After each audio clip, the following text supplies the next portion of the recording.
Boa noite.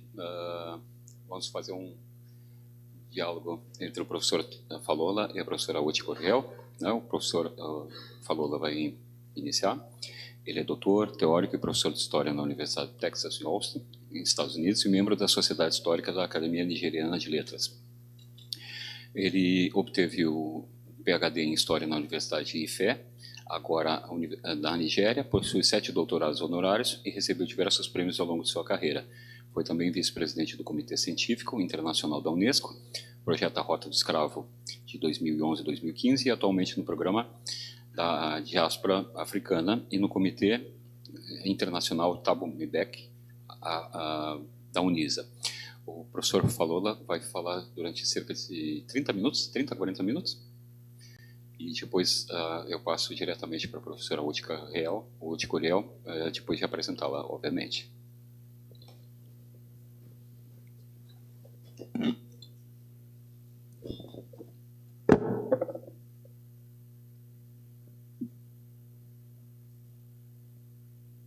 Good evening. Good evening. Thank you.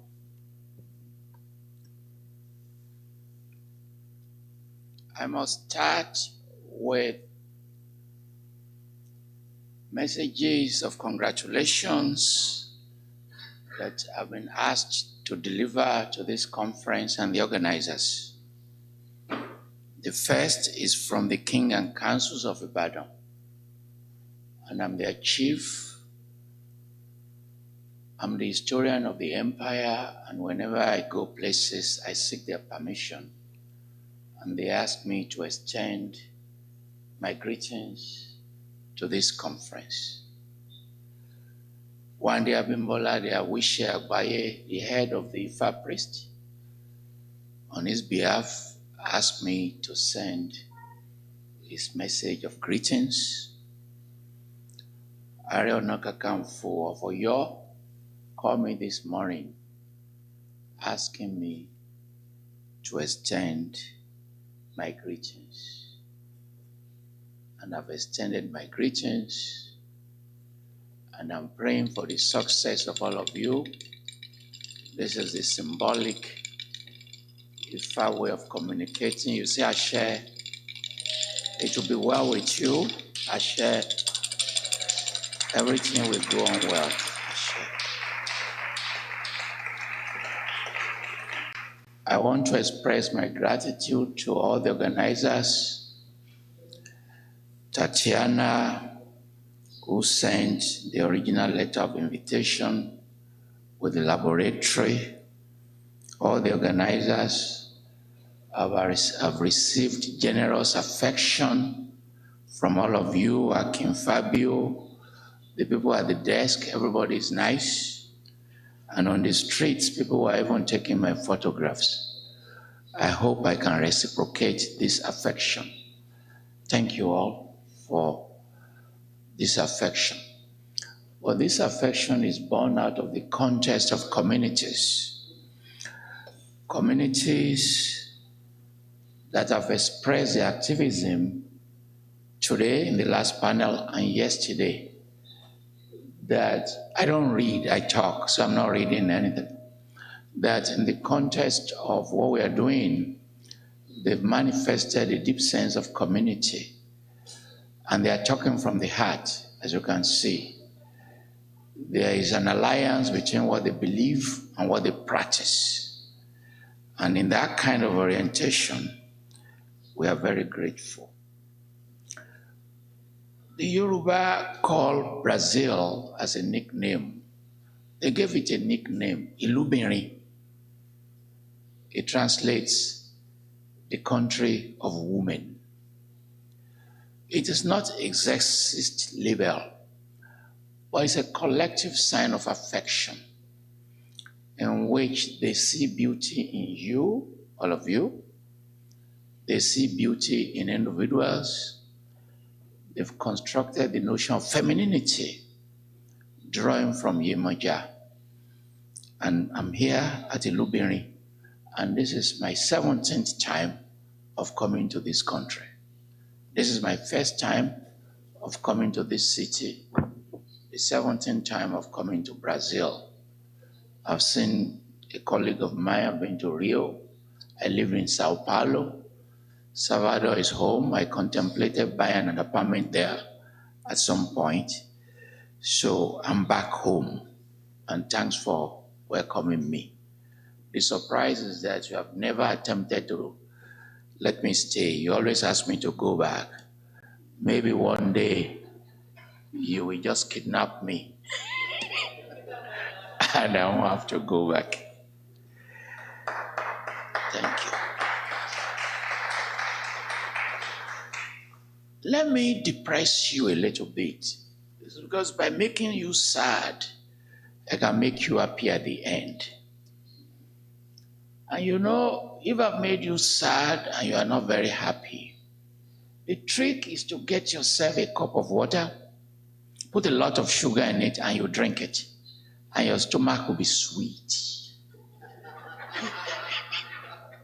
And your happiness will return. And in making you sad, I want to make you sad on 4 points. The first one is the ceremony surrounding the burial of the late Queen. And I wrote a piece that went viral, The Embarrassing Nostalgia of the Empire, in which you are celebrating your tormentor, and you are celebrating a cast of ruthless empire builder. And Black people, we don't get angry. That's part of our being. We don't get angry. And we don't revenge. There's no revenge in our blood. And African head of states, they went forgetting that they were participating in the burial of their former tormentor. What happens? They put the president of America, they dignified him, he rode in his convoy. What do? All African presidents, they put them in a bus. All of them. They put them in a bus. They were even looking for a driver, asking them, does any of you know how to get to this place? Said, how can they put all of you in a bus? But it's a symbolism that we are speaking to, the hierarchies of power, and how these hierarchies of power get manifested in symbolic spaces, symbolic manifestation,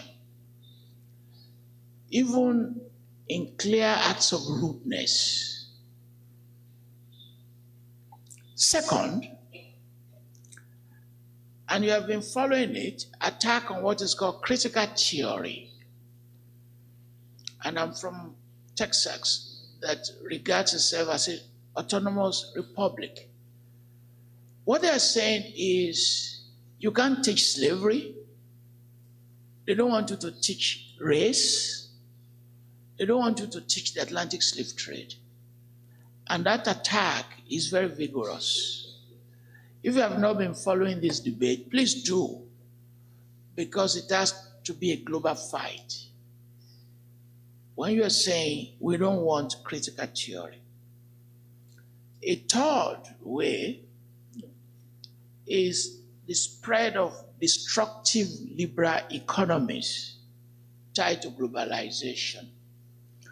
The imperialism of the 19th century is now the current globalization. Currencies have been devastated. Ghana, which to do well, its currency has plunged so badly. Nigeria, so badly, in which this spread of destructive liberal economies, they are destroying further, intensifying the scale of poverty and mass producing more poor people. I listened to the activists and the rise of Lula, but the fight is just about to begin.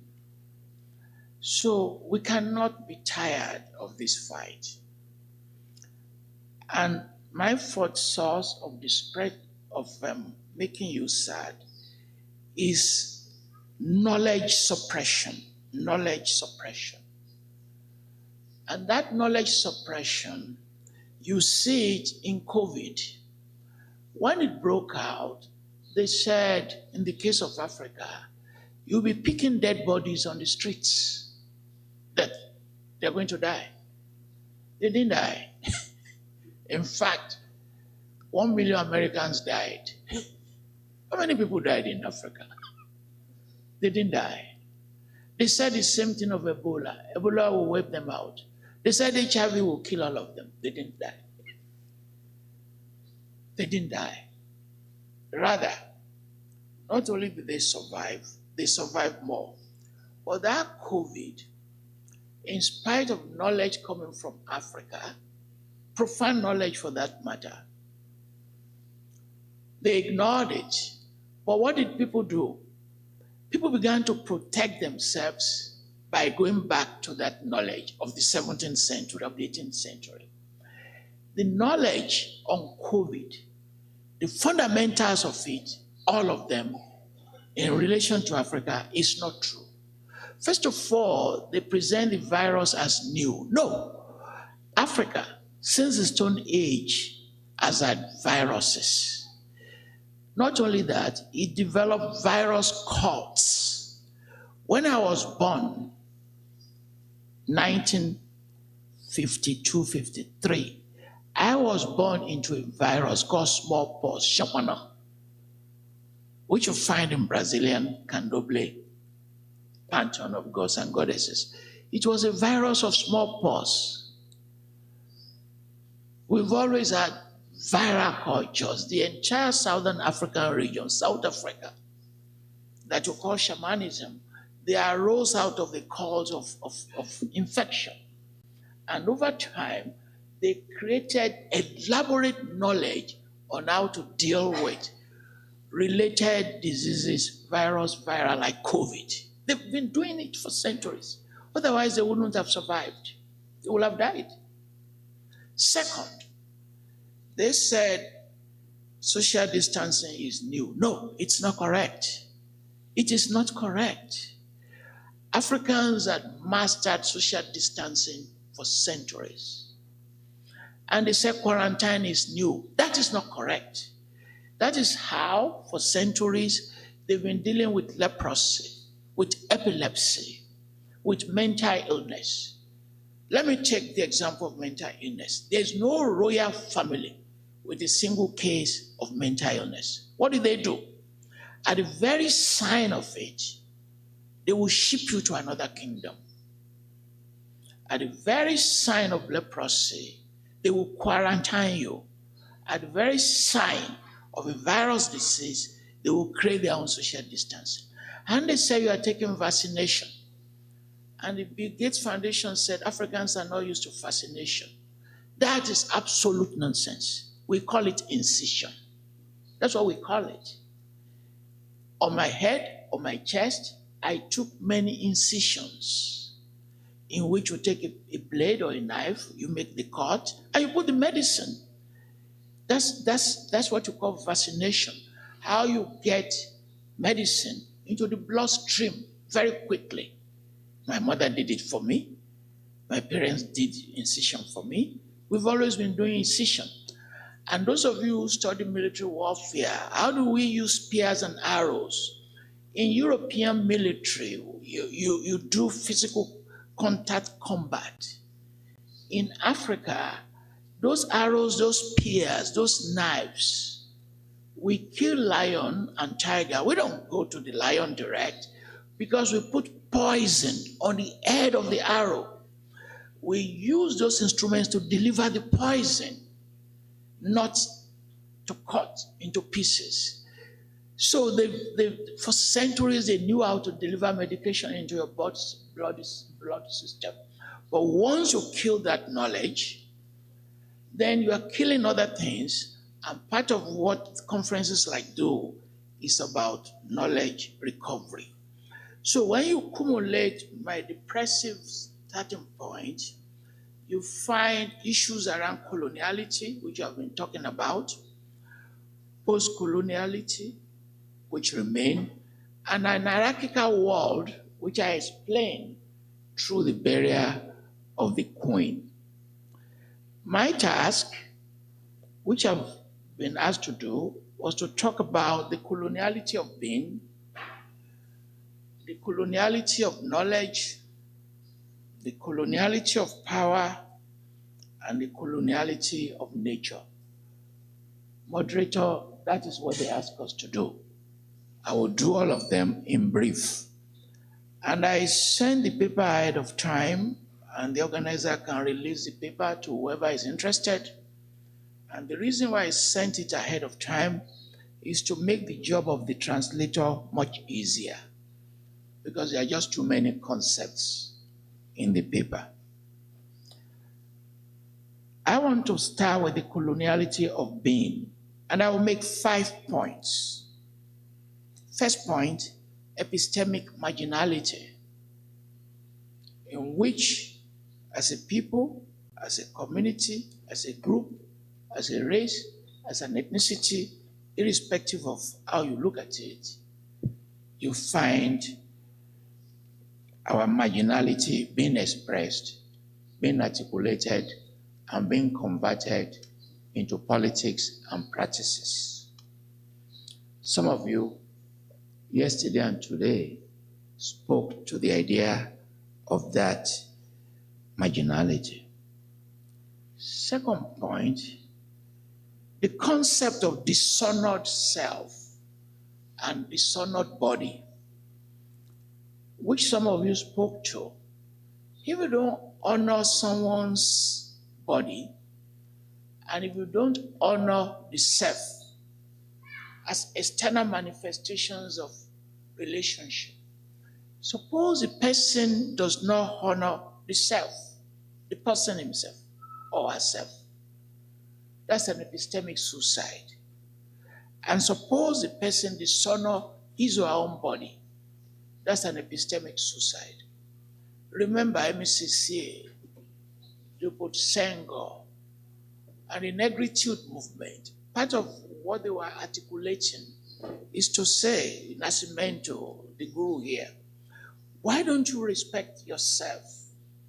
Why don't you create a being? Why don't you start with yourself? And my latest book, published by the University of Cambridge Press, Autoethnography and Knowledge System. It's a very long book, so it's just 1 month old in the market. Africanizing knowledge, autoethnography and knowledge system. I just wrote a methodology book just about myself.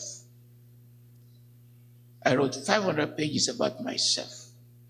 It's not the first time I will write about myself. My first memoir by the University of Michigan Press, A Mouth Sweeter Than Salt, documented my life up until the age of 12.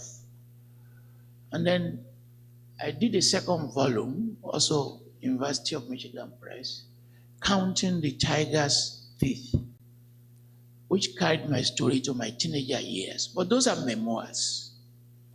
The current book is called An Autoethnography. Yesterday, one of the speakers talked about the self. The self is an archive. It's an archive. And as I argued in that Cambridge book, that I don't need the colonial archive to talk about my people. If I have it, all well and good. But I don't need that archive, because that archive has been distorted, it's been manipulated, and is structured around an epistemology of control. When I took myself, and years ago I did an essay, which I also presented in Brazil, Ritual Archives, arguing that if you go to a Candomblé house or any house, or Iliaye in Bahia, which I've gone many times, And that's an archive. It's an archive. In the Western Academy, they label it, they will say religion. That's not how we label. That's not how we label. It's they who use the Western academic framework to label for us. And I began to write various chapters, breaking myself into components of chapters, including my clothes. This clothes I'm wearing is handmade. I designed it. It's an archive. There's a story. I don't wear any clothes that doesn't have a story. So yourself embodies an archive, not just in its physical essence, which you can see, but in its mentality, which we cannot see. That mentality is an epistemology. What we see is an artifact. What you do, what you use that mentality to do is an ontology. So if I talk to you for 1 hour, I can begin a process of writing about you and your being and your essence and your representation. And part of what I've done in that book is that as more and more and more of you begin to turn the self into an archive, and as you begin to do that, not only are we going to have a recovery process, we are going to have an intellectual renaissance. We are going to have limitless data, autoethnographies, stories that are never represented in any book. And fortunately, the field has been recognized. In that coloniality of being, my third point is what I call the disalienation of thought and bodies. That if you do not recover your bodies and yourself, it will become an alien in two ways: an alien to yourself, in which you as a self is an alien of yourself. You are a stranger to yourself. You are a stranger to yourself if you don't take your history seriously. You are a stranger to yourself if you don't take your culture seriously. You are a stranger to yourself if you are not. I don't want to use a word that I'm careful using words that the translator can use. So I'm trying to reduce the jargons. A self can become an alien of the self, a stranger of yourself, in your thought processes, in the articulation of self, in your representation. You can actually hate yourself. Yeah, you may not know. You may not know. For instance, suppose you accept an imposed definition of aesthetics on yourself. Suppose they define beauty for you and you accept it. You have become a stranger to yourself. You begin to resent yourself. You begin to go to the mirror and say, am I beautiful? Posing that question itself is problematic because you are also destroying yourself. But the critical one is the disalienation of the external, in which the external person is misrepresenting you and destroying you in the process. Defining the food for you, defining the fashion for you, defining the language for you. And the most powerful, the most dangerous tool are two things: definition and label. If you accept the definition of yourself, of your people, of your nation, of your community by others, a power has been imposed upon you. And it's tremendous amount of power. And if you allow others to label you, you have been destroyed. If you ask me, for example, dark continent, 19th century label, a continent without history, that's a definition. That's a label. Your car breaks down, you want to jumpstart it, negative is black. That's a label. Angels are white. The Satan is black. Why will you accept that definition? Why will you accept to be labeled that way? Because that's a process of disalienation. The fourth point in terms of coloniality of being is what I call, I don't know whether the translator can translate it, the mass sterilization of the mind. The sterilization of the mind is a medical label in which your mind becomes sterilized. Like putting your minds in the mortuary. And the fifth point is the adoption, large scale, of foreign values. Is adoption. And we see, in the case of Africa, the impact of Islam, the impact of Christianity, linked into changing those worldviews, creating mass sterilization. And I will give you just one example. Yes, when I was young, when I was in school, I was very lucky. The 1950s. It was an age of cultural revival. That was when Achebe published Things Fall Apart. Everybody was very happy. And secondary schools in the region where I came from, they were doing competitions in drama. They were doing competition in music. They were doing competition in everything. And I represented my school in reading Yoruba language. By the time I was 10, I wrote my first play on the streets in Ibadan, similar to some aspects in Bahia. We were performing every day. We were performing on the streets every day. Today, if you go back to this same location and you write a play, getting people to act in it is very difficult because they have been disconnected. In my days when I was young, within 2 days, you can bring together actors and performers because that's what we are doing on the streets all the time, honing our language skills, the use of proverbs, the use of idioms. On a daily basis, we are expanding on them. And as we began to lose them, I said, okay, let us revive them. And I went to a governor. Governors in Nigeria are very powerful. The governor is dead now. He said, Your Excellency, let us revive this. And we set up a committee and wanted to revive it. And then, before we announced it, somebody said, we have to go and get the permission of the head of the Pentecostal church, the Redeemed Church of Christ. I said, what? And they said, if you don't get this permission, the entire effort will be sabotaged.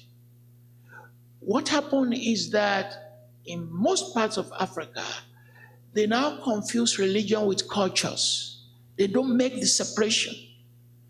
Whereas traditionally, our people have made that tradition.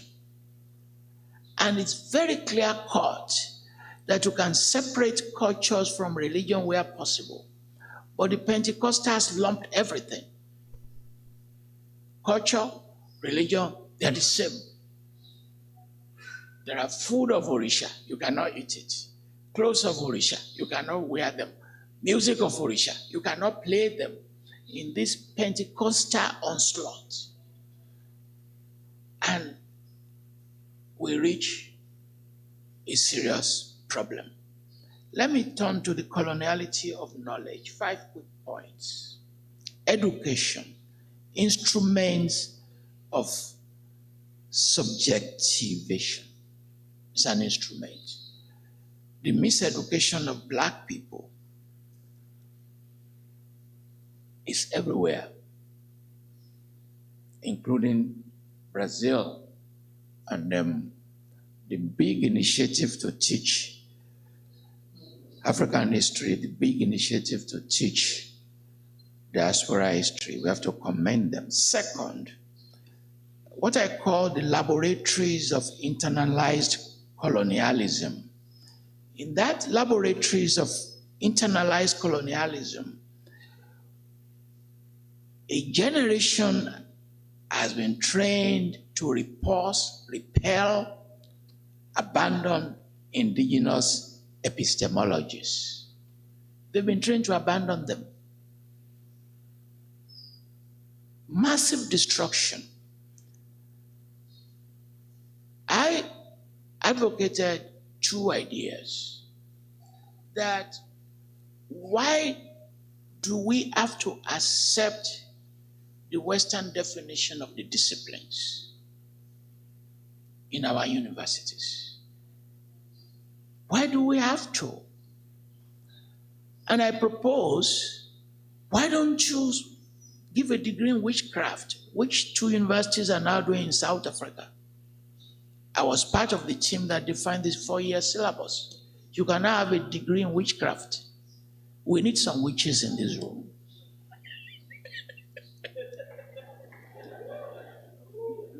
It's a degree. It's a body of knowledge. It's a thought system.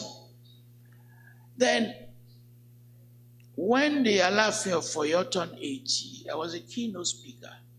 And I said, why don't you create a degree around kingship? We've been having kings before Christ. It's well developed. Why don't you say you are giving masters in what? In kingship. Why must you say you are giving BA in history? Why don't you say BA kingship? The knowledge is so rich, it's extensive. In 4 years, you cannot complete it. And then I made the point, why don't you create a degree in divination, in Ifa? Why call it anthropology? You may, but you can also say, I have a department of Ifa. Why? You cannot exhaust the knowledge. What do we do in the humanities? Critical thinking. Elaborate connection of one literature to another. We have alternative knowledge systems that can be elevated to degrees. What do? We throw all of them away. It's not late. It is not late. It's not late. And I'm on the council of 3 universities. And I'm saying, let's rethink the disciplines. Let's rethink them. Far more beyond labels. Let's begin to award degrees that are based on our own cumulated knowledge of centuries. The pharaohs, by the 15th century, the ideas of the monarchy was in Africa. Shaka Zulu created the first military nationalism in world history. You can't have a degree in war without studying Shaka Zulu. Why do we now turn what we have into appendages instead of centralizing them into disciplines? And we use them to flourish. And in this coloniality of knowledge, my last point is what I call cognitive re-engineering. Cognitive re-engineering is very dangerous because what it does is not only to attack your disciplines, it attacks your ideas on causation, which is one of the things we do in which the epistemologies of understanding reality, you begin over time to become disconnected with them. I have a forthcoming book from Ohio University Press on metaphysics. I began to accumulate the Yoruba metaphysics. And I said, this is a body of knowledge with its own cognitive integrity. What you call superstition is cognitive knowledge. You engineer it to work for you. You just don't take this wide body of knowledge. And I begin to give examples on time, on space, location, in which there are preeminent understanding. If somebody dies, God forbid, at what age? You will say 70. Metaphysics will ask you, what are you counting? So you count from the day he's born in your own dictionary to the time he's dead. Why don't you include the time he was in the mother's womb and add it to the age? Why don't you include the time he has not been conceived and you had it to the age? Why don't you include the afterlife in which he becomes an ancestor and he comes back as a masquerade? It keeps coming back as a masquerade. It's a way of thinking. But if you take the Western calendar, his life is 80 years. No. No. If you say good morning, what is good morning? Good morning is not 8 o'clock. Good morning is when you wake up. If you wake up at 3 p.m., that's your good morning. And if somebody says you are not successful, yes, under what calendar are you not successful? At the age of 35? Maybe you are going to succeed at 82. You can be successful at 82. And those reordering of those metaphysics we have to do. I don't want the moderator to stop me. Coloniality of power, quickly one point, that we have to reconfigure the economic system. Coloniality of gender, that we have to study our people more carefully because the terminologies we are using to study them are very misleading. Because we took the patriarchy of coloniality, the patriarchy of Christianity, and we use them to study the 15th century, 16th century. No, it's very misleading. Very, very misleading. I grew up in the compound. Nobody told you that you are superior to a woman. Nobody will have told anybody. Nobody will have told anybody that. Nobody will have told any man who is 50 that is superior to a 60-year-old woman. That is colonial knowledge. Because we use age, we use genealogy, we use knowledge systems, we use the ability to sing, to tell stories, to define our own boundaries, so that the matrix we are using sometimes is extremely misleading.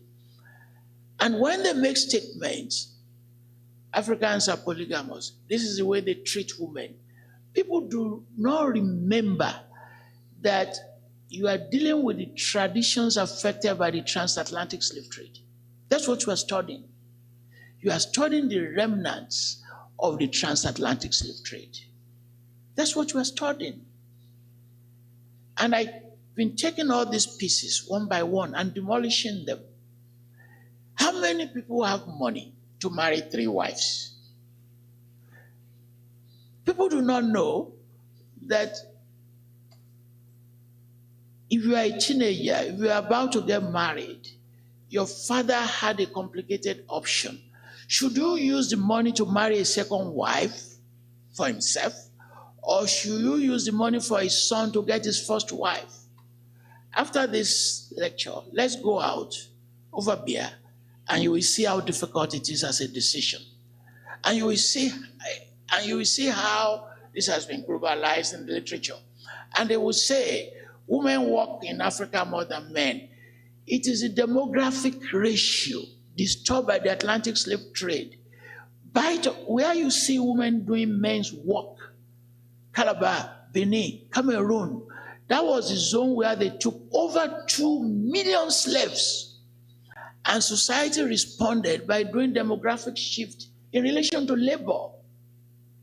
That's what they did. You have a current Eritrea is saying, go marry more wives. It was the Obama administration that told them, don't pass that bill. We do not study how the Atlantic slave trade destroyed populations and demographic imbalance. And people have to respond. And you now turn those responses into what you call tradition. And you make careless statements out of that. Coloniality of nature. 2 quick points. The de-ritualization of spaces, in which ritual spaces became secularized. I don't have time to explain that. And the linkage between environment and people. Go and study Black African settlement patterns. They did not disconnect themselves from the environment. The environment where they settle will provide food, it will provide water, it will provide medicine. The plants and the people created a symbiotic relationship.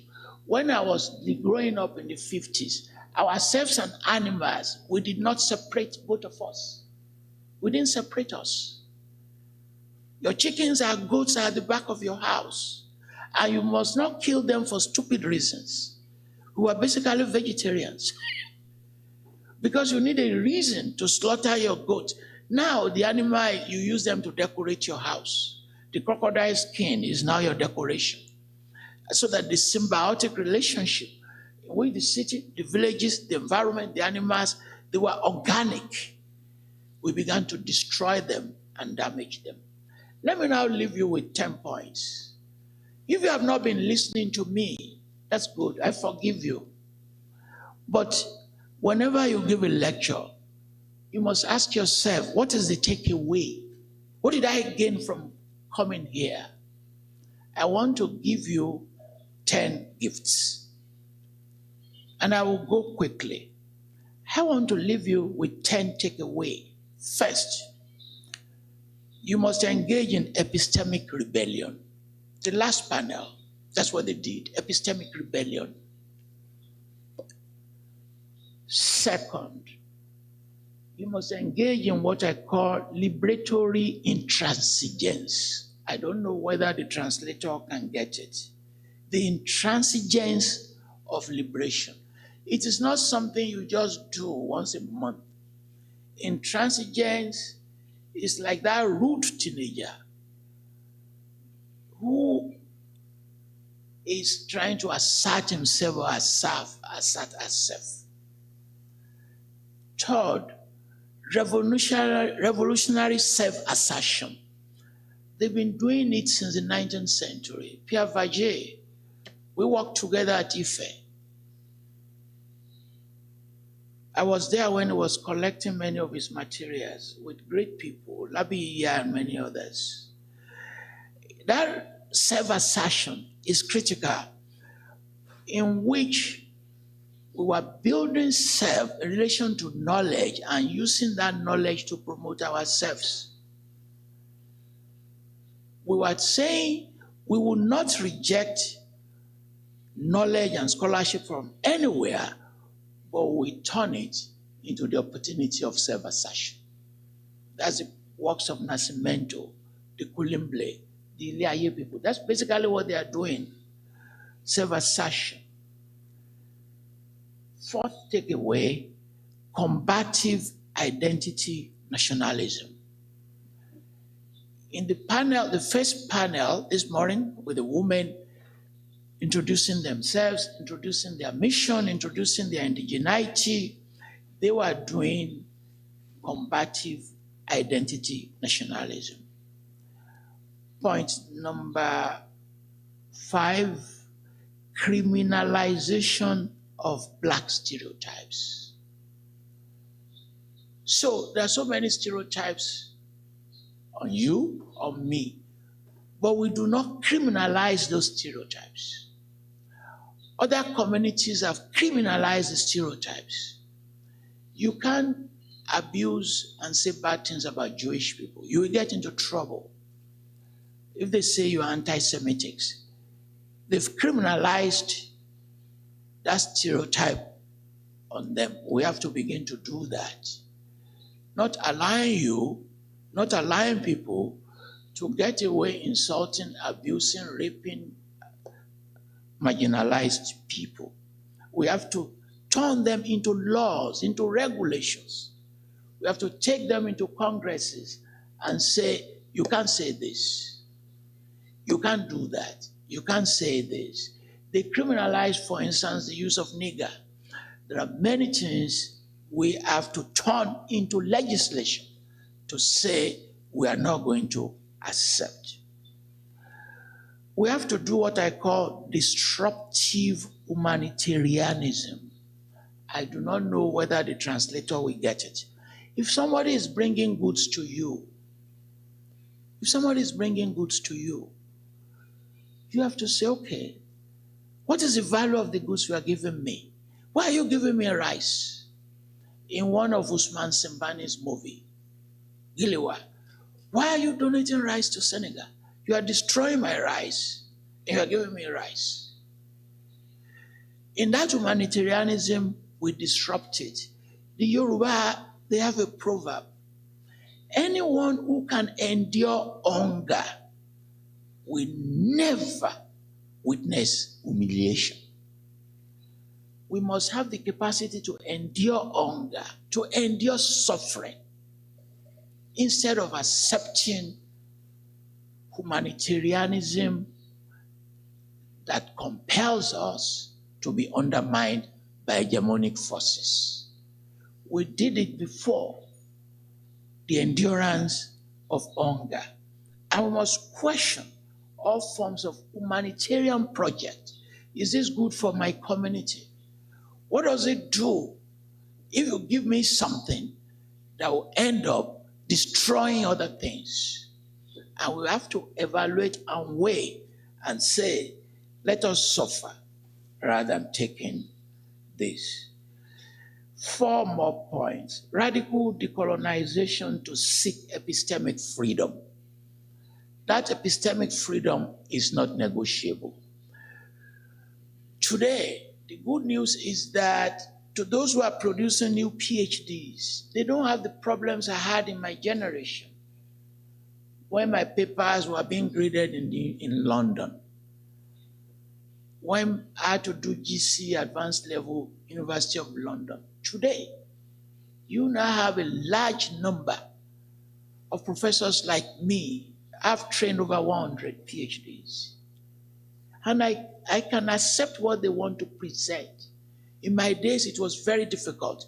Today, seeking that epistemic freedom has become easier for younger people because they can say, I don't want to work with this person. This is the professor I want to work with. And we have accepted that the idea of mainstream, when it doesn't suit us, we are not going to take. I edit 8 monograph series. I have a series with Routledge, with Palgrave. I have a series with University of Cambridge Press, with Rochester, with Carolina Academic Press. I have a series on Black creativity with Bloomsbury, one of the biggest publishing houses in the world. And nobody can say they've rejected my manuscript because they don't like what I'm saying. No, you now have professors who can help you to publish what you are saying in the process of seeking this epistemic freedom. If you have a manuscript that people have rejected because you want to assert your freedom, do please contact me. We have to retain epistemic identity, and we have to fight ecological atrocities and violence. No compromise. And finally, we must reconstruct our communities. In reconstructing our communities, we have to invest it with the power of identity. It will be well with you. It will be well with you. Thank you.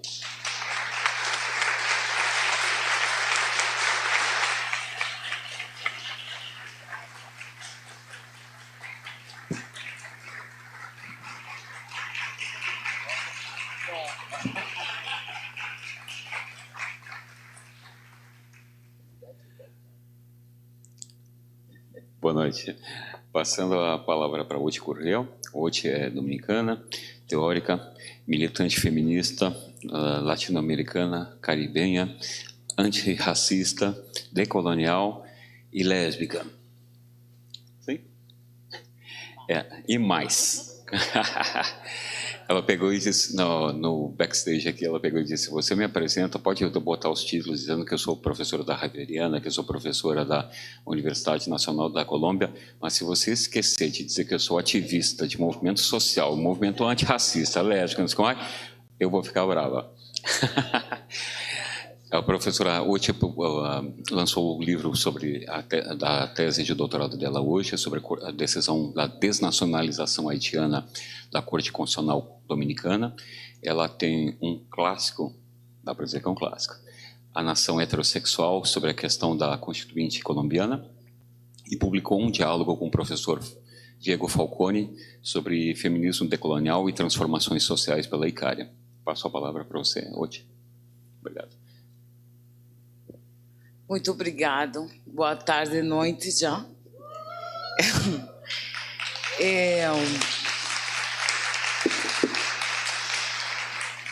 Primeiramente, dizer que eu vou falar português, portunhol, espanhol e toda a possibilidade de poder me comunicar com vocês.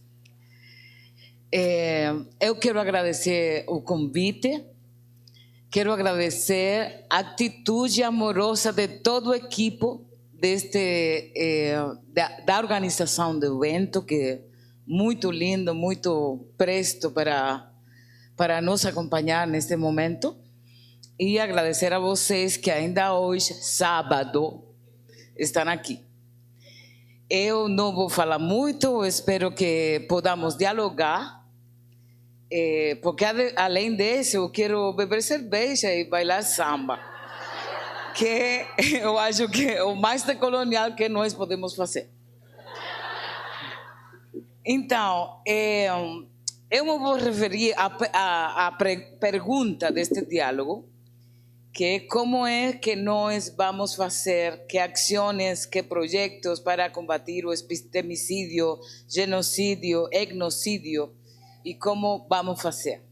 Então, a primeira coisa que eu quero falar é que neste momento na minha vida eu sou feminista decolonial.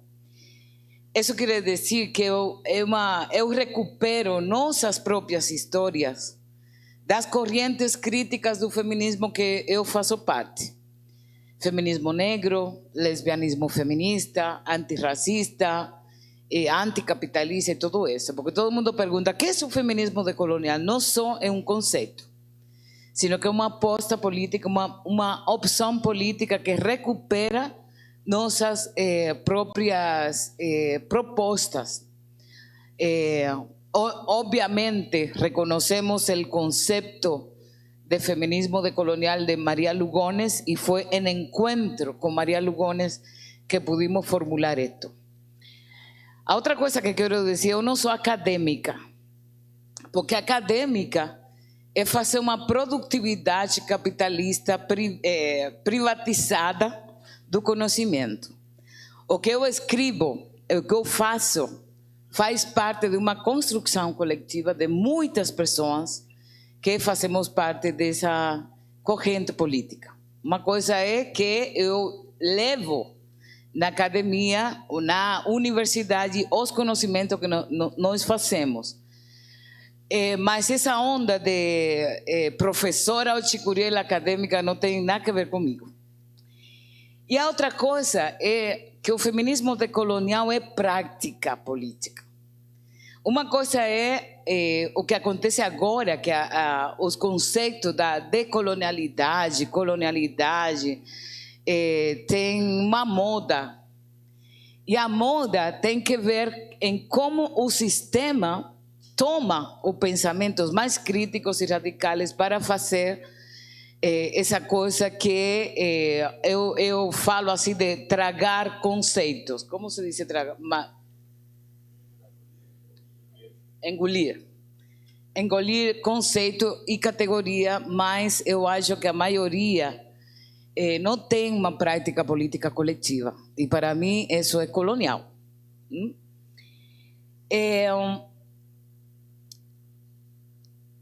Eu creio que a pergunta que vocês fazem aqui, como podemos construir coletivamente, tem que ver com outra pergunta. Outra pergunta.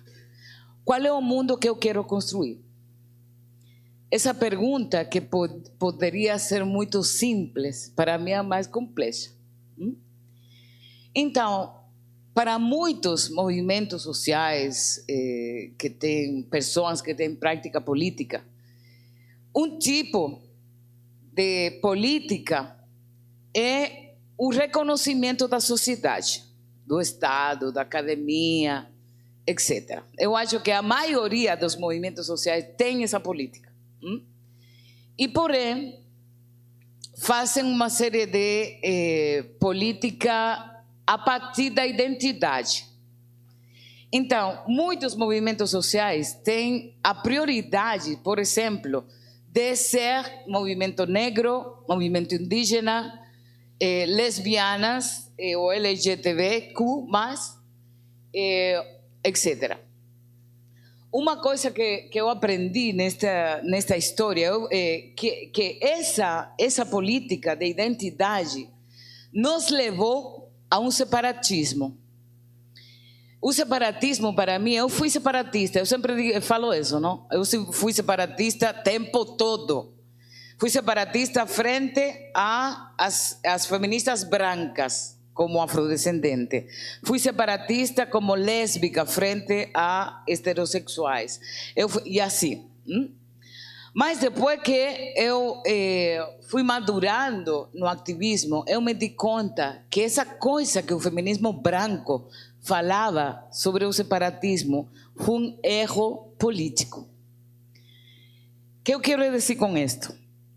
Vou falar espanhol devagar, porque eu quero explicar mais claro. Essa política identitária, essas identidades negras, indígenas, lesbianas, etc., son resultado de las maneras en que el colonialismo nos definió. Es decir, ser negra fue una categoría colonial que obviamente luego nosotros damos un significado distinto y asumimos como algo positivo en la experiencia. Ser lesbiana fue un producto de la lógica psicológica y psiquiátrica que nos definió en una lógica occidental colonial. Igualmente lo indígena. ¿Cuál es la pregunta que tiene de base todo esto? Es que esas identidades son precisamente las diferencias que construyó la lógica colonial para ciertos grupos en lógica de inferiorización. ¿Me están entendiendo mi español? Ok. Entonces, yo no estoy diciendo que la política de la identidad hay que rechazarla totalmente, como bien nos propuso el postestructuralismo, porque el postestructuralismo fue creado por fundamentalmente hombres blancos que tenían muy segura su identidad dentro de la blancura. Estoy diciendo que la política de identidad no puede ser hoy nuestro fin y nuestro proyecto político, sino más bien una especie de estrategia. ¿Por qué? Y quiero retomar aquí los ciclos que Héctor, nuestro compañero, ponía esta mañana. Si vemos el mundo hoy, hay una serie de fenómenos sociales que son estructurales, sistémicos, que son continuos. Es decir, si vemos el despojo a partir de la entrada de las multinacionales en los territorios comunitarios, eso empezó en 1492 y hoy continúa con ciertas diferencias, pero con la misma lógica. La violencia racista, sexista, heterosexista empezó con el colonialismo, pero continúa al día de hoy. Todo lo que significa el capital financiero que articula una geopolítica financiera internacional está llevando a nuestros pueblos a una extrema pobreza impresionante y que con la pandemia COVID-19 eso se agravó mucho más. Pero también parte de este momento es la lógica multicultural liberal, que los estados nacionales ahora, para reconocer los pueblos indígenas y negros, inclusive constitucionalmente, se llaman multiculturales, pluriculturales, multinacionales, y que además eso fue parte y sigue siendo parte de la prioridad política de los movimientos sociales. Yo quiero construir un mundo como no aprendimos del feminismo negro y que luego complejizamos con el feminismo decolonial, que acabe con toda la matriz de opresión, de raza, de clase, de sexo, de sexualidad, de geopolítica, de nacionalismos. ¿Qué mundo yo quiero construir? ¿Con quién? Eso implica sujetos múltiples y necesariamente tiene que tener un proyecto de liberación. Pónganle emancipación, liberación, como ustedes quieran. Pero es un proyecto que necesariamente tiene que acabar con todas las opresiones al mismo tiempo. Yo ya no creo, eu não acredito já em essa coisa do feminismo branco que sempre falou das mulheres universalmente. Não acredito num feminismo que só coloca como seu tema principal a violência contra as mulheres. Eu não acredito mais em um movimento negro que só se encarga do antirracismo ou da política identitária negra. Não acredito mais em um movimento indígena onde não coloque os problemas do heterossexismo, o racismo e de tudo isso. Isso significa que os movimentos sociais, que meu interesse principal é a política movimentista coletiva, não podemos continuar nessa complicidade com o Estado-nação. O Estado-nação é a instituição jurídica da colonialidade. Então todo mundo fala, pero é muito difícil sair do Estado. Primeiro, isso nos leva a uma pergunta que é a política. Muita gente pensa que a política é fundamentalmente alrededor do Estado. Mas nossos povos sempre, historicamente, ancestralmente, fizeram política frente às lógicas de poder. O feminismo decolonial, aquele que eu coloco, necessita necessariamente uma questão que para mim é a chave, autonomia. E a autonomia tem que ser do Estado-nação. Isso não quer dizer que precisamos fazer disputas, por exemplo, o que aconteceu aqui nas eleições com Bolsonaro, Lula, não? São momentos críticos, não? O que aconteceu em Colômbia agora, para desterrar o uribismo, mas é um momento da disputa. Vocês sabem que nem Francia Márquez, nem Petro, nem Lula vão a fazer uma transformação decolonial. Eles podem fazer reformas, modificações, mas a colonialidade é estrutural, que nenhum governo, vai poder fazer. Isso acontece também com a academia. O que vamos fazer com a academia? A academia é a instituição da colonialidade do saber. Então, vamos agora negar a academia? Não e sim. Não no sentido seguinte, porque eu acho que também as pessoas que não têm historicamente direito para entrar nessas instituições, é importante fazer a disputa aí. É importante levar conhecimentos críticos decoloniais à academia. Mas, ao mesmo tempo e em paralelo, nós temos que fazer processos de formação política fora da academia. Esse processo de formação política que precisamos coletivamente os movimentos sociais. Porque vocês sabem o que é a academia. Um professor, uma professora pode ter muita boa intenção, mas a estrutura da academia, e mais agora com a privatização, cada vez mais exige da privatização do saber. Então, a outra coisa que eu acho fundamental é aquelas outras formas de fazer a política. E aqui eu acho que tem muitos exemplos disso, não? O arte, a oralidade, a ancestralidade, a espiritualidade, são formas, e o companheiro falou disso, epistemológicas de nossas vidas. Todo o tempo estamos fazendo isso, todo o tempo nossos povos, nossas comunidades estão fazendo epistemologia. Como é que nós vamos a reconhecer como um conhecimento válido, legítimo, esses conhecimentos, que aparezca também nas bibliografias de nossos papers em inglês, por exemplo. A outra coisa, dentro da colonialidade do saber, eu falei isso quando apresentei o livro hoje, a teoria de os estudiosos das ciências sociais e humanidades, não?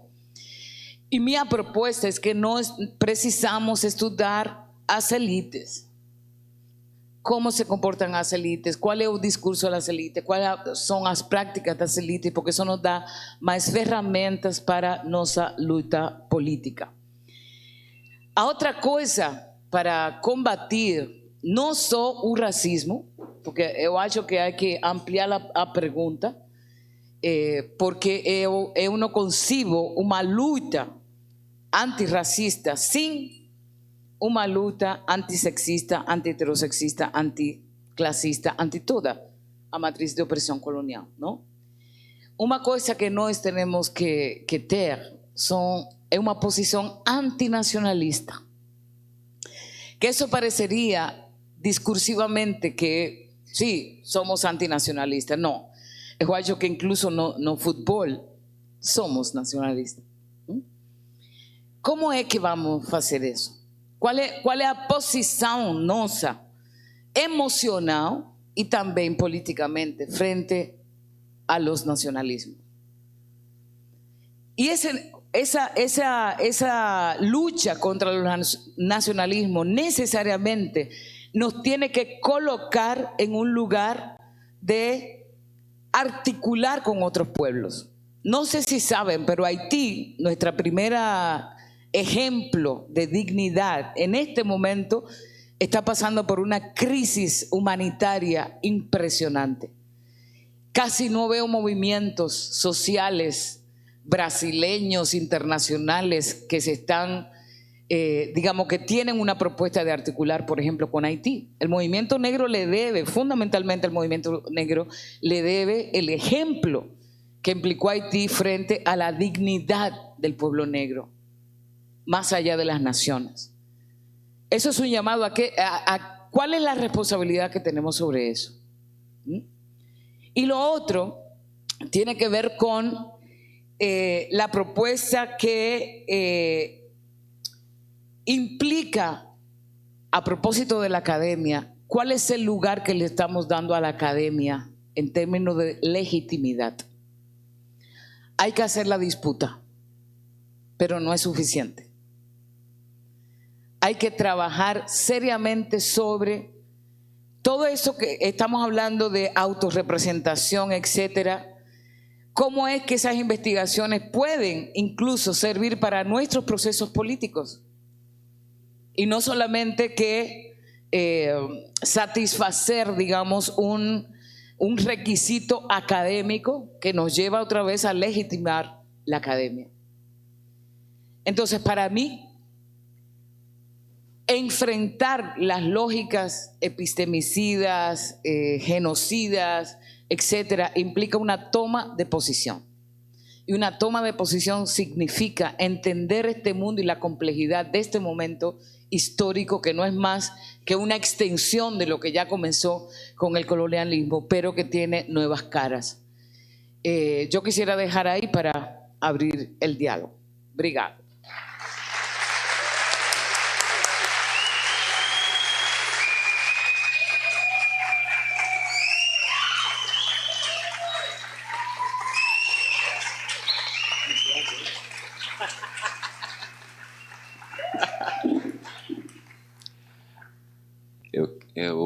Eu quero aprender a chegar com um papelzinho pequenininho e falar tudo isso. Brincando, Ochy. Vou fazer algumas considerações e vou passar diretamente a palavra para a plateia, né? Para tentar fazer algumas vinculações assim. quando o professor falou de...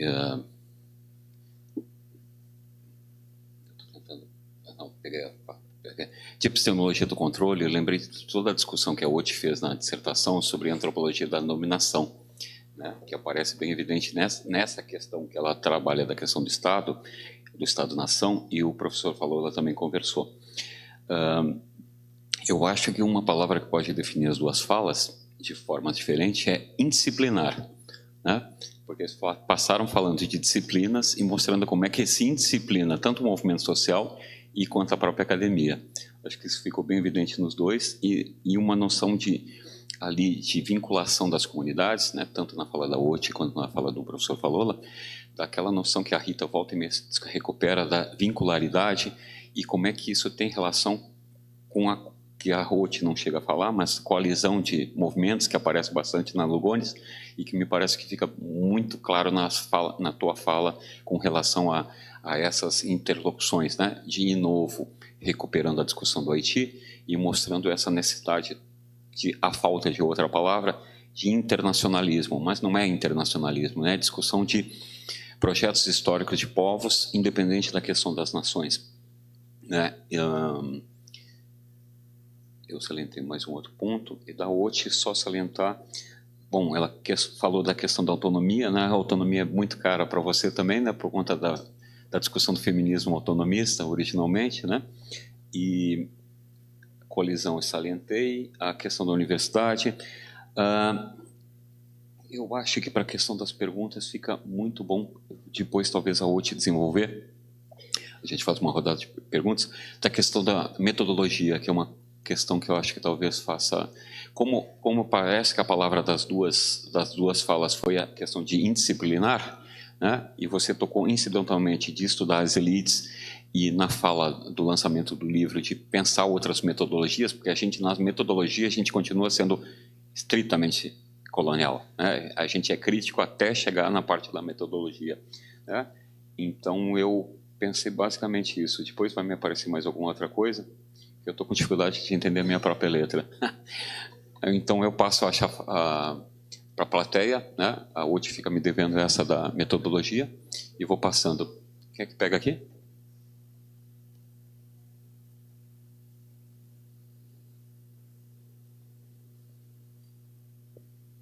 Vai o microfone para lá. Tem. Esse que eu fiquei na dúvida. Alô? Melhor, né?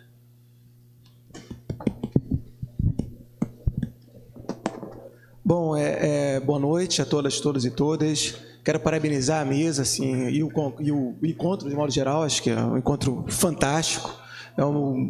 Eu estava no encontro de filosofia da Ampof há um mês atrás, tinham 48 grupos e 2 falavam de questões raciais, né?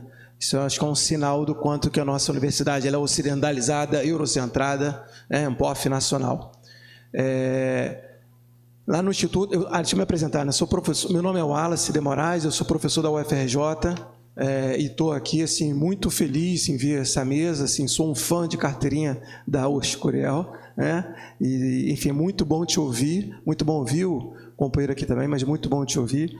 E lá no Instituto onde eu dou aula, nos FIX, né, da UFRJ, tem 78 professores, 2 negros, aliás, 3 negros.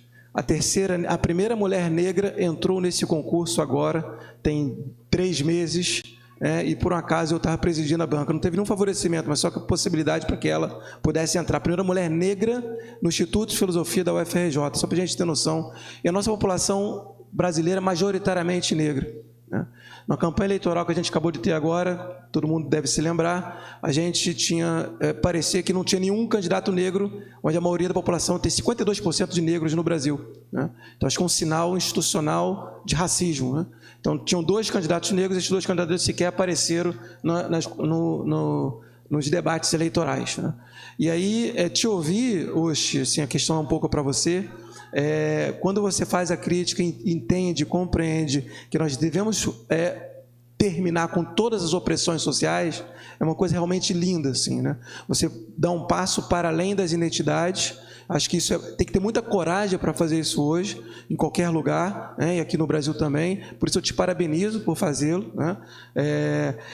Porque assim, acho que as lutas devem estar conectadas e uma ajudar a outra a reconhecer a luta.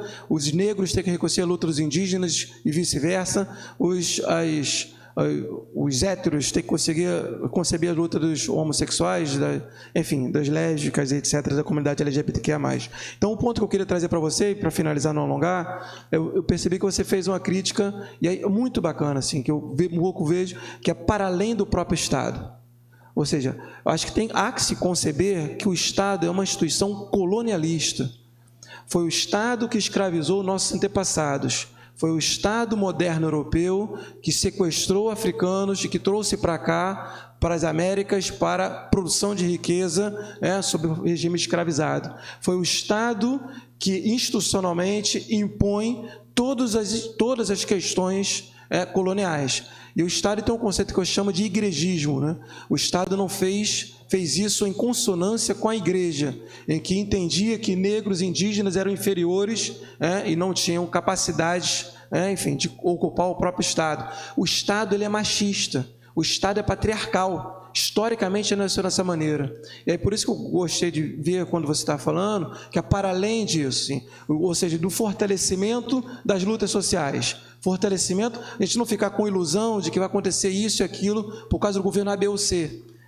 Porque não necessariamente os governos, e com certeza, até porque os governos já governaram e não implementaram, não acabou com o racismo, não acabou com o patriarcado, não acabou, enfim, com todas as formas de opressão social. Então, por isso que é muito bom. E para finalizar, assim, a sua crítica ao nacionalismo é preponderante. E a gente tem que trazer isso para essa academia que é branca,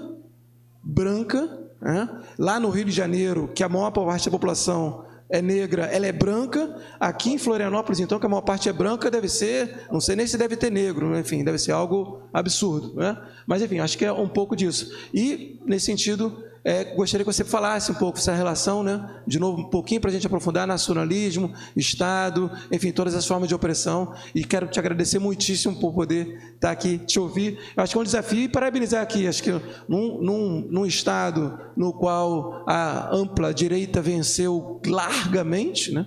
Largamente, não só no Estado, como na região sul, de modo geral, ter um congresso como esse, acho que bastante significativo.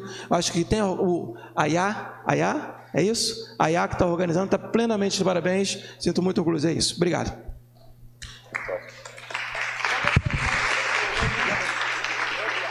Wallace, meu nome. Obrigado.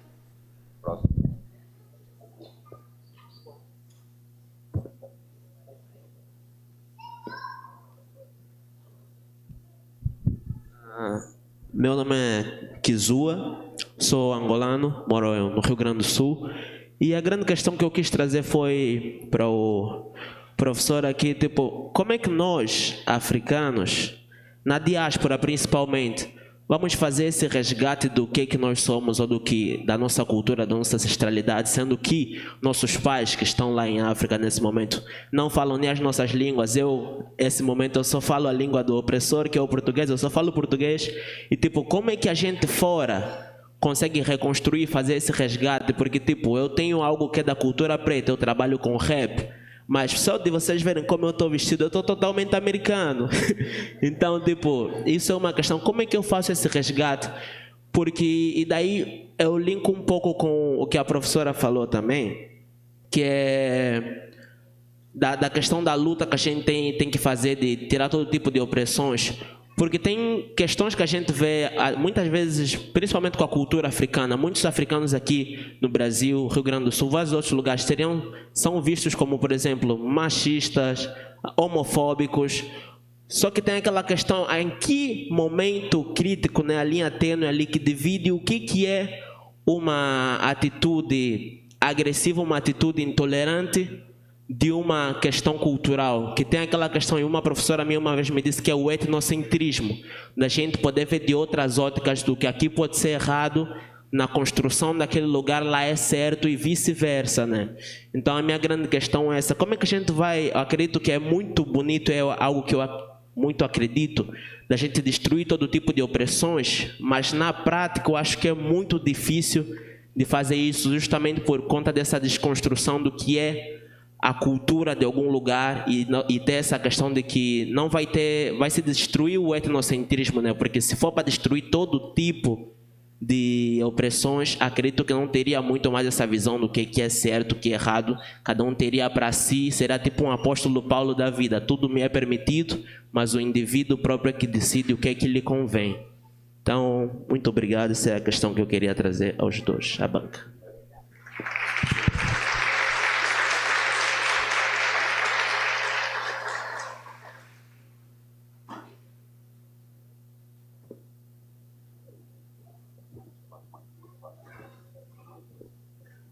Boa noite, obrigado por estarem aqui conosco.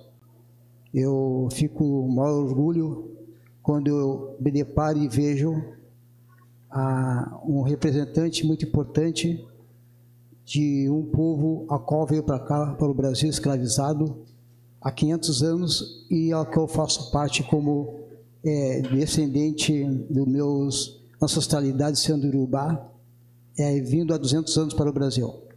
Escravizados como a própria diáspora, ela nos conduz e nos diz. A questão de descolonização e a própria colonização, ela lamentável, ela perdura até o dia de hoje, porque eu vivo e nasci num país chamado de Rio Grande do Sul, e estado do Rio Grande do Sul, dentro desse país Brasil, e é considerado o estado mais racista do Brasil, do país. Um contingente de 61% de étnicos, etnia italiana e alemã, ainda nós somos, quem veio para cá na época da escravidão, a história conta, para desenvolver e ajeitar a área, ajeitar o território para os imigrantes que vieram, que chegaram pagos pelo governo brasileiro, pagos pelos seus governos, expulsos onde eles estavam, que era das origens imigrantes. A história conta assim. Assim como conta da nossa história, ela vindo escravizada através de navio, um legítimo genocídio, mataram um monte até chegar aqui. A bestialidade, existe mau cálculos da própria de próprios contadores de cálculos, que aqui chegou 4 milhões, aqui chegou mais de 100 milhões de escravizados tirados de África. A questão, na minha visão, ainda está uma dificuldade muito grande, de a gente terminar com o racismo. O racismo, o que eu estou muito preocupado é que o racismo, ele até o dia de hoje, do século XXI, ele está cada vez mais forte perante o jovem, a juventude, principalmente na academia. Principalmente, eu falo academia porque eu não sou de academia, como disse a senhora colombiana, isso, né? Eu também não sou de academia, eu tenho mal porcamente, como se diz a palavra bem brusca, eu tenho mal porcamente a 8ª série incompleta, mas eu vivo hoje há uns 5 anos, vamos dizer assim, fazendo um trabalho em parceria com a URGS, a Universidade Federal de Porto Alegre. E me comparo e vejo todo dia o racismo, basicamente, perante os próprios universitários. Aqui mesmo temos um africano, se me dá licença, que é uma questão, disse que não, já entendeu por quê, respeito, mas o racismo, ele perdura cada vez mais forte da universidade, na parte social. Não dá para se entender esse racismo, o que ele vem de criança, o que ele vem na barriga da mãe, o que ele vem hereditário. O racismo fortíssimo. O Rio Grande do Sul é muito forte. Eu não estou aqui em Santa Catarina para falar do racismo em Santa Catarina, mas aqui em Santa Catarina também faz parte do território nacional. A qual só quem mora aqui sabe que o racismo, onde ele perdura, que é Santa Catarina também. Isso é a grande realidade.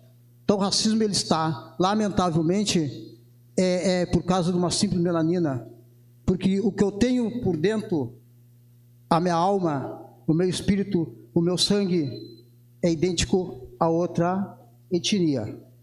O que vai mudar são pensamentos e ideologias. O que vai mudar é um termo que sempre é dito, o indiferente. O indiferente, ele é o indiferente, ele não é errado. Para muitos também não é certo, mas errado ele não é, simplesmente ele é indiferente. Então, quando diz aqui no Brasil que nós negros, nós pretos, somos indiferentes, somos sim indiferentes. Porque no mês de hoje, mês de novembro, falado da consciência, dia 20 de novembro, comemorado da consciência negra no Brasil, a intolerância quebrando sempre. Eu, sem querer agregar, ser arrogante, eu tenho contado mais ou menos umas 10 palestras a fazer até o fim do mês. Para bater sobre a intolerância, para bater sobre o racismo. Agora, a decolonização, da qual meus pais, meus avós viveram embaixo do chicote desse povo racista que até hoje se diz do Rio Grande do Sul. Majoritário, os conhecedores, os sabedores, os ricos e milionários, mas quem fez tudo que eles têm a ser rico foi a nossa etnia, através de charqueadas, através de fazendas, através das indústrias, através de limpeza de campo, para ser feito as plantações coloniais. Quem fez isso aí foi a nossa etnia. Então está difícil por quê? Está difícil porque é difícil de entender certos de outra etnia entenderem que nós somos sim superior a eles. Por que nós somos superior a eles? Porque nós não somos burro. Se fôssemos burro, como penso, eu, com todo o respeito que eu tenho pelo Ochy e pelo senhor falou lá, todo o respeito que eu tenho em questão de idioma, eu falo idioma aqui, eu aprendo todo dia, aqui eu vou aprender muito contigo, está perto de mim, mas eu dou o curso do idioma Urubá. Então é sinal que aqui dentro que veio escravizado de África, não perdeu-se não. Não perdeu-se não. Porque eu aprendi, eu ouvi os mais velhos, as minhas ancestralidades, os meus anteriores a mim, falar o idioma Urubá, falar da cultura de Oió, aonde eles viviam, oralmente, que eu vivo na oralidade, um contava para o outro até chegar a mim. Então, digo, o que existe é simplesmente, junto com olhar para a minha melanina, certo? É olhar nesse momento desse mês, é a diversidade cultural que a África tem, e a diversidade cultural que nós tocamos desse Brasil. Se olharem bem, a nossa cultura, a nossa diversidade não é aprender a matar, a dar tiro, não é bombas, não é pólvora. Essa diversidade o africano não sabe, essa diversidade eu também não sei. Nós é amar, respeitar o semelhante, a qual não tá acontecendo, as perseguições desse Brasil por igrejas, neopentecostal, de uma forma avassaladora, uma forma de uma potência muito grande, desses que eu vejo, que para mim, quem não tem alma, quem não tem espírito, quem não tem consciência são eles. O que eu digo, com todo o respeito que eu tenho, aqueles que ele segue, um papel, uma folha, ela aceita tudo. Só que muitas vezes dessas folhas que eu sei quem é, que muitos sabem onde é que estão essas folhas, em vista de bíblias, ela é controversa, falsa e mentirosa, inventa aquilo que nós não somos. Muito obrigado mais uma vez pela sua presença. Obrigado. Mais duas pessoas no máximo, e porque a gente tem um tempo para os palestrantes responderem também. Cláudia. Eu vou ser rápida. Para a gente fechar, eu gostaria de agradecer, né, à professora Ochy e ao professor Toim pelas palavras. Quando nós pensamos essa configuração, eu estava conversando com a professora Ochy anteriormente, desse diálogo, era no sentido de como a partir de diferentes locos de enunciação, de diferentes espaços geopolíticos, nós podemos aí construir um diálogo e aprender, né? E eu fiquei me perguntando a partir, e com certeza não temos tempo para responder, mas eu gostaria de deixar essa questão, porque eu fiquei me perguntando por ela, né? A professora Ochy falou que é preciso romper com o Estado-nação porque ele é colonial. né, dentro dessa construção e configuração de modernidade. O professor Toim comentou que é preciso construir um nacionalismo identitário, né, essa ideia de nação. Será que estamos falando de um mesmo sentido de nação? E aí eu acho que essa é o mesmo sentido de nação? É o Estado Nacional numa configuração europeia? Eu acho que é uma questão para a gente pensar aí, depois inclusive descendo, né, lá para o Largo da Antonieta, né, tomando uma cerveja, enfim, porque a gente não tem mais tanto tempo aqui. Mas é isso. Tem mais alguém? Mais uma pessoa, então. Mais uma pessoa e a gente... Duas mais? Ah, tá, ok. Se tem mais duas, então a gente faz as duas últimas. Boa noite. Boa noite. Meu nome é Priscila. Eu sou professora da Educação Básica em São Paulo. E eu queria fazer uma pergunta, mas pensando mesmo para o professor, mas você também fica à vontade, se quiser opinar. Na verdade, algumas coisas que eu venho pensando dentro da sala de aula em relação à educação. Né? Eu penso que a grande questão das questões, por exemplo, da étnico-racial, das cotas nas universidades, é que quando adentramos nesses espaços, não deixamos nossa episteme, nossa cosmovisão na porta da universidade. Essa episteme, a nossa episteme, desloca pesos e medidas eurocentrados. Né? Nas palavras da Chimamanda, ela diz que há um equilíbrio de história. E aí você me falou sobre a questão das universidades, né, desse novo conhecimento. Aqui no Brasil a gente teve um resgate das parteiras, principalmente na região norte. Meus filhos vieram ao mundo através de parteira. E, contudo, né, mesmo com esse resgate aí da universidade frente a outros conhecimentos, outras epistemes, enquanto professora, muito me preocupa a escolarização ocidental. Essa escolarização é responsável por introduzir uma monocultura humana. Basicamente, o mesmo currículo está sendo ensinado no mundo. A mesma matemática, a mesma ciência, a mesma geografia. Basicamente, ninguém questiona a intenção desse programa, dessa escolarização. O plano é colocar todas as crianças na escola com a justificativa que essas comunidades precisam se desenvolver. Eu gostaria que o senhor falasse um pouco a respeito sobre isso. Obrigada. Só bater palma aí. Tem mais. Tinha mais uma pergunta, não? E daí a gente passa para a mesa.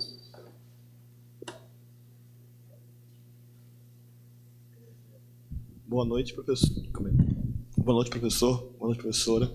Eu me chamo Pedro e na fala de vocês eu fiquei refletindo muito, porque vocês tocam num ponto de uma crítica que envolve para mim um conceito muito importante enquanto professor, que é uma noção de paz, o conceito de paz, de pacificação, que quando a professora fala do Estado Nacional, o professor fala da indisciplinaridade, envolve essa ideia de que o diferente, o confronto, o conflito, o debate, ele muitas das vezes é encarado na escola como um problema. Que o aluno ideal, o professor ideal é aquele que tem uma sala de aula sem conflito, sem uma discordância, uma ideia de pacificação, que é vendido pensar de que o Estado-nação ele busca eternamente essa sensação de paz, essa situação de uma sociedade pacificada, que muitas das vezes nada mais é do que o pensamento hegemônico, no caso, a gente pensando no Brasil, esse consenso de que existe um modelo universal que tem que ser seguido e ponto final. Qualquer coisa a parte disso é uma insurgência e, portanto, deve ser pacificada. Eu venho do estado do Rio de Janeiro, onde o grande projeto de segurança dos últimos 10 anos era a famosa UPP, Unidade de Polícia Pacificadora, que é a ideia de que a favela devia se portar da forma que o Estado entendia que deveria ser. E não envolve só a violência urbana, envolve práticas culturais. Quanto professor, eu tem um confronto quase cotidiano com essa noção de confrontar essa política do Estado de um espaço em que a gente tente buscar o entendimento pela diferença que não seja a não existência de disputas, porque as disputas são normais.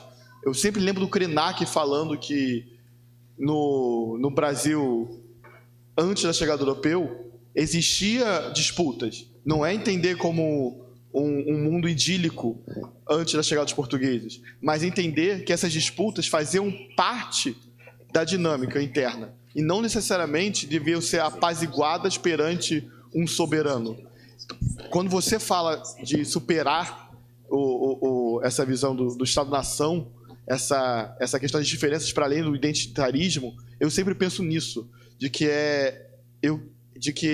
a gente deveria buscar para algo além da pacificação, algo que é de entender a disputa como dinâmica própria. E eu queria entender melhor se você acredita e como acreditar que isso pode ser possível através, principalmente enquanto professor, da escola. Que enquanto professor me é cobrado cotidianamente essa posição de pacificador, que eu devo pacificar minha sala de aula.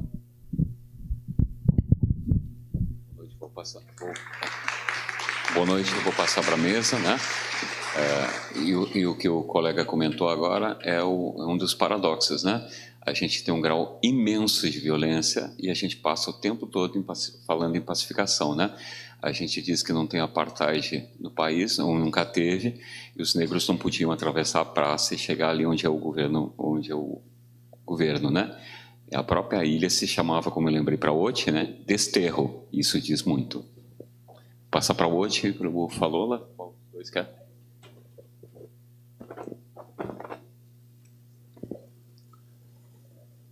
Thank you very much. From the questions, the long comments, and desire to ask more questions, it's clear that this has been a very successful panel and that you're able to connect with what we are saying. I enjoy the disagreements because where there are no disagreements, knowledge cannot move forward. The idea in a conference like this is not to manufacture consent. The title of a popular book by Chomsky, but to do multiple reflections through various angles. So I'm very grateful. I'm not going to respond to all the comments.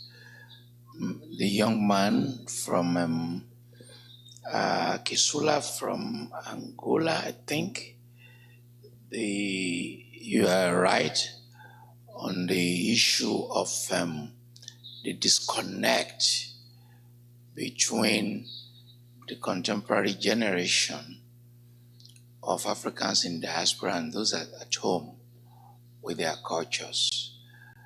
It's not an African phenomenon. It's a global phenomenon. All other people, they complain about the same thing. So the banana tree, the mother banana, has revealed to us how these things work.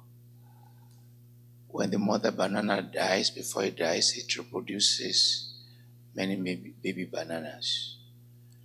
And the babies grow in different ways, some tall, some crooked, some bent. We are all going to have that.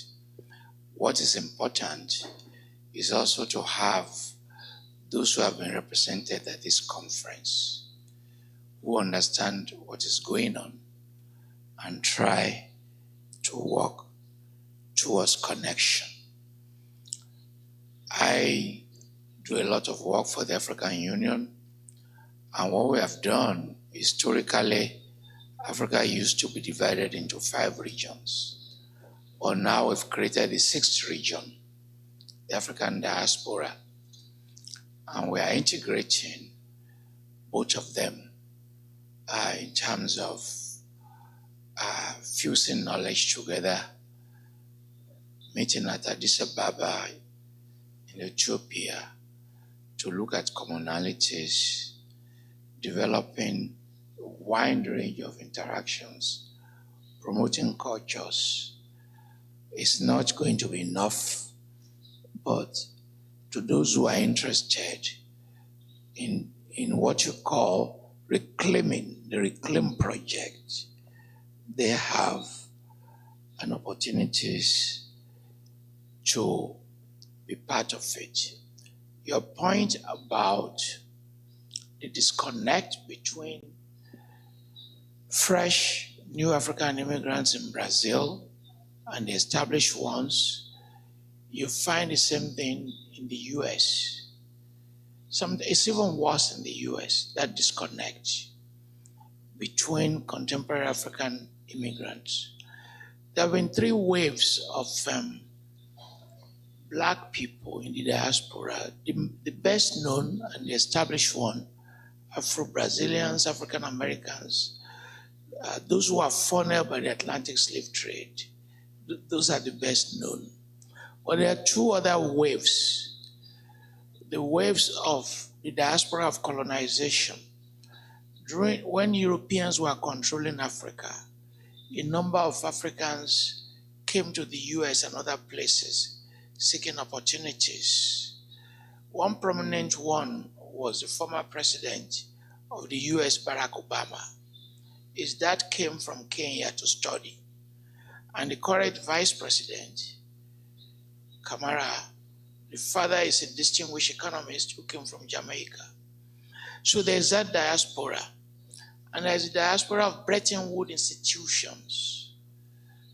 The devastating consequences made by the International Monetary Fund, the World Bank, when currencies were devalued. That produced my own wave, the wave of the 80s, in which intellectuals left Mexico, left Brazil, left Africa, and began to look for opportunities. Today, I study that. I study contemporary African immigrants. It's now over 2 million. The very thing that the young man said you find in the US, and you must understand it, it's not very complicated. The generation that came after 80s, they came to benefit from the struggles of their predecessors. They're benefiting from the civil rights movement, but they did not take part in the civil rights. So they did not appreciate the struggles that preceded them.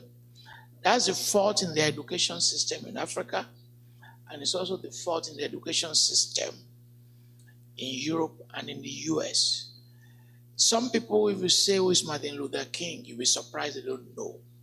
So you and I have a lot of work to do.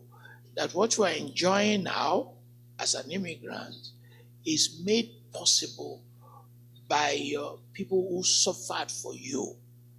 People who suffered, who did not even live long enough to benefit from their struggles. And you hold them, not just respect, but the continuity of their struggles. Nations, states, and things like that. As she said, we'll talk more, because we can create nations outside of the concept of the former states. Max Weber became famous for introducing that idea of the formal and informal realms. The informal realms of power, of authority, have become so extensive now. They're so extensive that the opportunities to work outside of the frame of the state is far more extensive than what people can imagine. People who study Somali in Minnesota, Somali in Ohio, the Yoruba in Baltimore. I'm the patron of the Yoruba Association in Austin. There are now alternative communities organizing credit, organizing help, organizing venture capitalism, organizing their own banking system, organizing cultural reproduction. I have a license to let people get married I can have a license. It doesn't extend to Brazil. If you are gays and your parents say they don't want you to do something, I have a license to marry you. and there are these opportunities. She can obtain a license to marry people. You can obtain a license. There are multiple opportunities now. And our predecessors, Nago communities by here, plantations, they created families. They did. I serve on peace missions. I run diplomatic errands. I have traveled in the Sahel in West Africa, Mali, Burkina Faso. They've created communities outside of the state, organizing their own food supply system, their own banking, their own trade. There's a documentary, Traders from Mali to Lagos. So these opportunities now exist. And as to universities, I hope many of you are aware that you can now create your own university. I hope you are aware of that. I have friends in California, I have friends in Africa who now create their own universities. And they're very legitimate institutions. They're extremely legitimate. Opportunities that were not there when I was growing up. As this is my last opportunity to talk, not in live, on this panel, because I'm still going to talk, I want to do what elders do. We talk in allegories. We usually, when you come to me, I tell you a story. And your business is to understand the story. One panel in the morning yesterday was talking about how the grandmother was telling stories. And I want to borrow a story from facing Mount Kenya.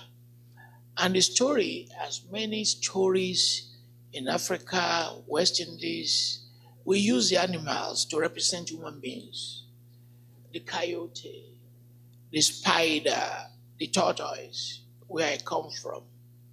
And this story was set in the forest. Many villages are set in the forest. I'm a storyteller. I write stories myself, and I do poetry. And I've set many stories in the jungle. So the animals were very envious of human beings. When it was raining, the rain would not fall on them. Son, you and I would go into the house. And the animals were saying, why are they living in caves and on top of trees? And they are victims of mosquitoes. Rain is beating them. Sun is beating them. Why can't they build their own houses? Yes, Fox said, I'm going to start. And Fox built a house, nice house. And he did what human beings did.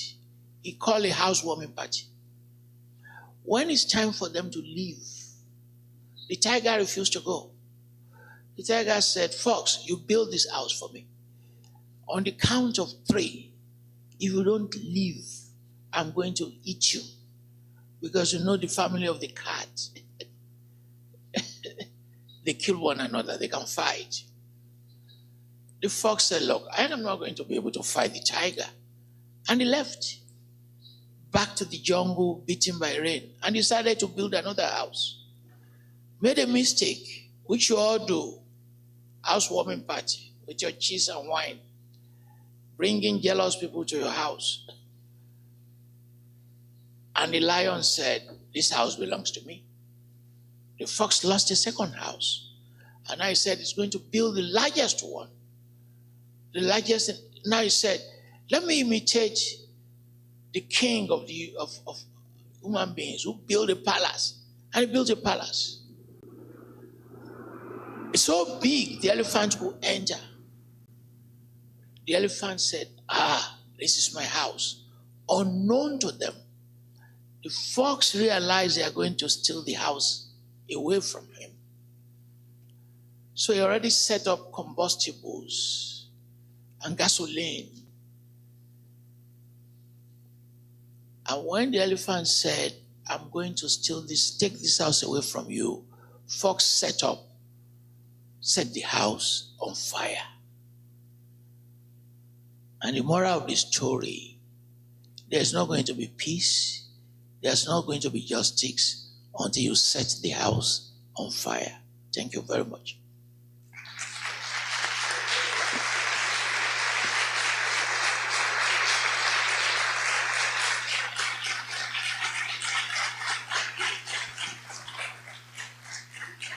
Bueno, como fazer para combater, lutar contra todas as opressões ao mesmo tempo? Eu penso que é uma decisão política. É muito fácil, não é fácil, mas mais fácil, pensar em um projeto de revolução, de emancipação, sendo antirracista, mas não antissexista ou heterossexista, porque isso implica que muita gente tem privilégio e aproveita desses privilégios.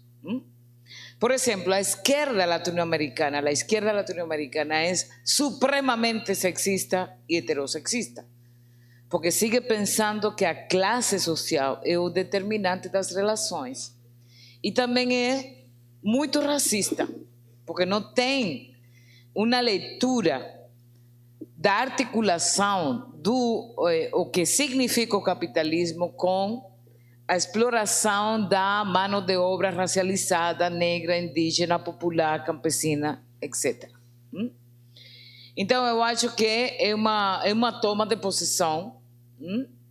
É mais fácil nós ficar dentro de nossos nichos identitários que fazer uma proposta política, actuar em consequência sobre como vamos enfrentar as opressões ao mesmo tempo. Isso significa, então, que nós também temos que nos trabalhar nossos privilégios dentro das relações sociais que nós temos, seja porque eu sou heterossexual, seja porque eu sou branca, seja porque eu sou, que sei eu, norte-americana em termos de nacionalidade. Então, isso não é fácil, é a parte mais difícil da colonialidade. Se você entende a colonialidade como essa matriz de poder que configurou as hierarquias de raça, de classe, de heterossexualidade e nacionalidade, então você tem que actuar em consequência. Não pode só trabalhar uma luta particular, porque, além disso, todos os sistemas de violência têm uma origem que todo se deu ao mesmo tempo. Nós podemos fragmentar metodologicamente para uma pesquisa, mas a realidade não é essa. A realidade é a complexidade, não? Então, como vamos fazer isso? Isso implica uma toma de posição, que implica, incluso, as pessoas brancas, por exemplo, onde que vai colocar seus privilégios. As pessoas brancas destas universidades, qual é o lugar de seu privilégio? Estudar a colonialidade não é só aprender que falou Quijano, que falou Maria Lugones, Mignolo, até hoje Curiel. A colonialidade é uma matriz de poder que ainda está o tempo todo, e pior. Ou, se vocês quiserem falar isso, colonialismo interno também. Isso por um lado. A outra coisa, eu acho, eu acredito mais bem, que o conceito de nação, e não só como categoria epistemológica, sino como realidade histórica, nasceu na Europa. E depois que surgiram as repúblicas, copiaram os criollos, não, aqui não se chamam criollos, as novas élites políticas de nossos países copiaram a lógica de nação de Europa. O sea, eso tiene data, é um momento histórico. Então, tem nacionalismo que você podia pensar, talvez, é muito legítimo frente a uma metrópole. Mas essa ideia de nação, que é, como falou Anderson, uma comunidade imaginada, é um mito. É um mito porque uma nação é definida por aqueles critérios que precisamente os nacionalistas fizeram, que a fronteira, que separar de um outro que, em geral, eu acho que eu sou mais superior a outro. Então, eu acho que qualquer proposta de colonial tem que ser antinacionalista. Isso é muito importante, pelo menos para mim é muito importante, para entender como foi que essa ideia, porque os estados nacionais nasceram graças pelo nacionalismo. Foi a ideia de nacionalismo que cria o Estado Nacional. Então, eu acho que se vamos a questionar as instituições fundamentais da colonialidade, temos que ser nacionalistas de todo tipo. E eu acho que tem outra pergunta. A paz. Eu acho que o conceito de paz tem muito significado. Por exemplo, agora mesmo em Colômbia, que tem um conflito interno armado mais de 60 anos, é muito importante falar de paz. Mas a paz não é o silenciamento dos fuziles, desfuzil, sino que implica uma redistribuição da terra, por exemplo, que é a origem do conflito armado colombiano. Então agora, por exemplo, o novo presidente com Francia Márquez falam de paz total. E paz total significa uma negociação com todos os atores armados. Além disso, é muito importante falar de paz em Colômbia, porque a guerra em Colômbia é sustentada pelas élites econômicas, políticas, durante muito tempo. Além disso, o narcotráfico e, além disso, a política de morte, de despojo das multinacionais, por exemplo. Agora, a direita fala muito de pacificação. Você, aqui no Brasil, é o melhor exemplo para fazer isso, não? E a pacificação não é mais que a militarização. É o assassinato dos jovens negros, como vimos na peça de teatro. Nas favelas, geograficamente, essa relação espaço-tempo tem que ver com lugares específicos, não? Então, o que é a pacificação? Fundamentalmente, desde o ponto de vista da direita, é fundamentalmente que a militarização, por um lado, e supostamente eliminar, supostamente, entre aspas, os conflitos. Eu acho que os conflitos são normais dentro da sociedade, porque estamos cheios de relações de poder, incluso aqueles que nós chamamos de coloniais.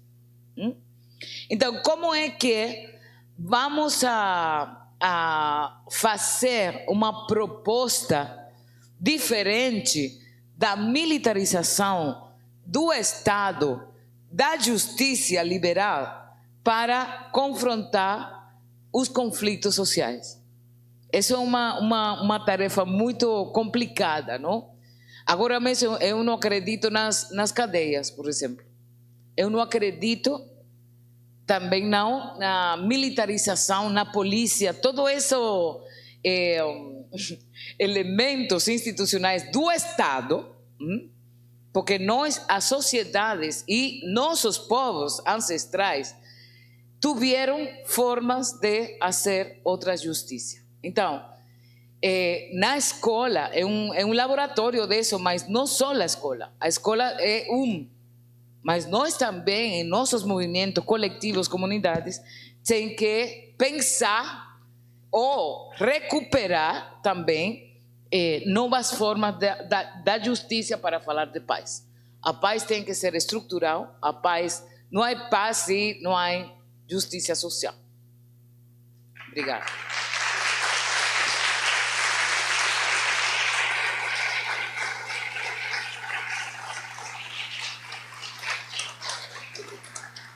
Bom, com as palavras da Ochy, e lembrando que mesmo os nossos estados nacionais, Portugal e Espanha, se fizeram com a expulsão de judeus e mouros, né?